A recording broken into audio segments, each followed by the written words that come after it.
ചേട്ടാ ഇന്നത്തെ കേരള അതെന്താ നാളെ കേരളമില്ലേ? എന്ത് കുറ്റകൃത്യമാണ് നടന്നത്, എന്നാണ് നടന്നത്, ആരാണ് അതിൽ പ്രതികൾ, ആരാണ് വിക്ടിം, ഏത് സമയത്താണ് ഇത് നടന്നത്? ശ്യാമമേഘമേ നീ സർക്കാർ ചുമതലപ്പെടുത്തിയ ഒരു കമ്മിറ്റി, ആ കമ്മിറ്റി റിപ്പോർട്ട് തന്നു.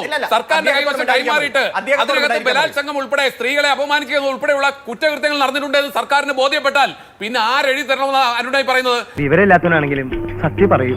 സർക്കാരിന്റെ മുമ്പിൽ ഒരു കോഗ്നിസബിൾ ഒഫൻസ് വെളിപ്പെട്ടാൽ അതിൽ എന്ത് ആക്ട് ചെയ്യാൻ എന്ത് മടിയാണ്? അതിപ്പോ ജസ്റ്റിസ് ഹേമ പറഞ്ഞതുകൊണ്ട് അത് അവരെന്താണ് സുപ്രീം കോടതി ചീഫ് ജസ്റ്റിസോ മറ്റോ ആണോ?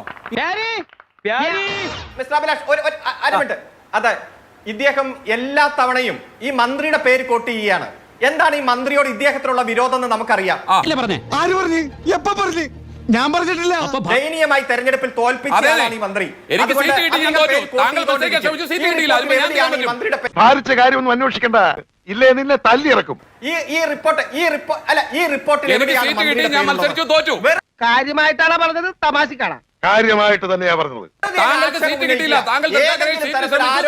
കിട്ടിയില്ല. അതിപ്പോ എന്നെ കുറ്റപ്പെടുത്തിയ കാര്യമുണ്ടോ? എന്നാ കൊള്ളാം, ഒരുപാട് തമാശ എനിക്ക് ഇഷ്ടമല്ല, പറഞ്ഞേക്കാം. ഞാൻ ചോദിക്കുന്നത് ഗണേഷ് കുമാർ എന്ന് പറയുന്ന മന്ത്രിയെ കുറിച്ച് ഈ റിപ്പോർട്ടിൽ പേരുണ്ടോ?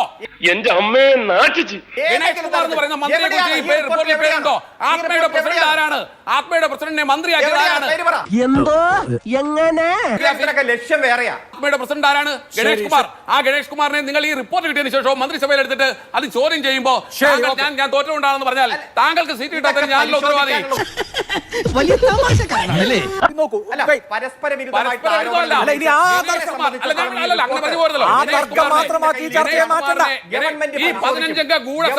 15 ഗുണ്ടാ സംഘത്തിലെ ഒരു അംഗമാണ് ഗണേഷ് കുമാർ എന്ന് ആ റിപ്പോർട്ടിൽ പറഞ്ഞിട്ടുണ്ട്. കാണിക്കേണ്ടത് കാണിക്കേണ്ടവരെ കാണിച്ചാ മതി.